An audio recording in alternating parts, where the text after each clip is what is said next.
లాస్ట్లో రాహుల్ గారు చెప్పిన ఒక చిన్న బిట్ని యాడ్ చేస్తాను చూడండి. గర్ల్ ఫ్రెండ్ మూవీ ఇప్పటి వరకు నేను ఏ మూవీ గురించి కూడా మాట్లాడలేదు.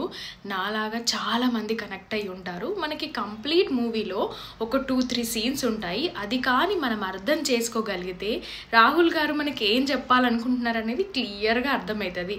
ఫస్ట్ వన్, రాహుల్ గారు చెప్పే డైలాగే నీకు అర్థమవుతుందా, నీ పవర్ని నువ్వు బ్యాక్ తీసుకో అని ఒక డైలాగ్ అంటారు. దాని తర్వాత ఒక మైనర్ సీన్, అది ఎంత మీనింగ్ ఉంది దానికనంటే లాస్ట్లో రష్మిక గారు తన చున్నీని వదిలేసి వెళ్తుంటారు. అది జస్ట్ ఒక బ్లర్ లాగానే చూపిస్తారు, బట్ దాంట్లో ఎంత మీనింగ్ ఉందో రియల్గా నాకు ఈ మూవీ చూస్తున్నంతసేపు ఎవ్వరూ కనిపించలేదు, జస్ట్ రాహుల్ గారు మాత్రమే కనిపించారు. అసలు ఎంత బాగా రాశారండి, చాలా చాలా కనెక్ట్ అవుతారు.